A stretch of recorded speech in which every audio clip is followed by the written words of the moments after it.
Hello বন্ধুরা, কেমন আছো সবাই? আশা করি সবাই খুবই ভালো আছো। আজকের এই ভিডিওটা অবশ্যই তোমরা শুরু থেকে শেষ পর্যন্ত দেখো।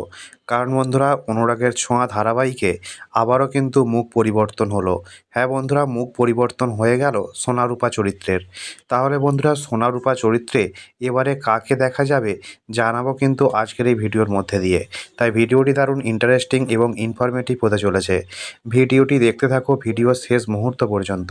এবং এখনও পর্যন্ত যদি ভিডিওতে লাইক না করে থাকো তাহলে অবশ্যই লাইক করো, এবং এখনও পর্যন্ত যদি চ্যানেলটিকে সাবস্ক্রাইব না করে থাকো তাহলে অবশ্যই চ্যানেলটিকে সাবস্ক্রাইব করো।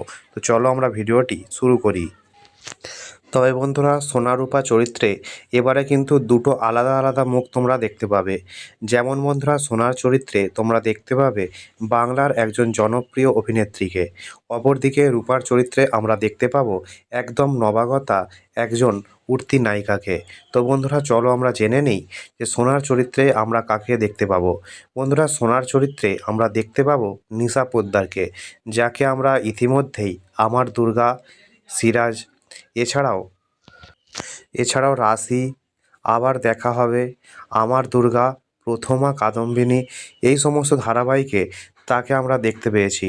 এবং অপরদিকে আমরা রূপার চরিত্রে দেখতে পাবো একদম নবাগতা অভিনেত্রীকে, যাকে এর আগে আমরা কখনো নতুন ধারাবাহিক বা পুরনো ধারাবাহিকে অর্থাৎ ধারাবাহিক জগতে আমরা দেখিনি। তাকে আমরা মডেলিং করতে দেখেছি মাঝে মধ্যেই। রূপার চরিত্রে আমরা দেখতে পাবো সংহতি ব্যানার্জিকে, যাকে আমরা ইতিমধ্যে কোনো ধারাবাহিকে দেখতে পাইনি, যাকে আমরা দেখেছি মডেলিং করতে, এছাড়াও বিভিন্ন ব্যবসার সঙ্গে তিনি জড়িত আছেন। তো বন্ধুরা, তোমাদের এই নবাগত দুইজন মহিলা অর্থাৎ বন্ধুরা সোনা রূপার চরিত্রে দেখতে তোমাদের কেমন লাগবে জানিও কিন্তু কমেন্টের মাধ্যমে। ভিডিওটি যদি ভালো লাগে তো লাইক করো, শেয়ার করো কাছের বন্ধুদের সঙ্গে। আর এমনই ভিডিও দেখার জন্য অবশ্যই চ্যানেলটি সাবস্ক্রাইব করে রাখো। আবারও দেখা হচ্ছে নতুন একটা ভিডিওর মধ্যে দিয়ে।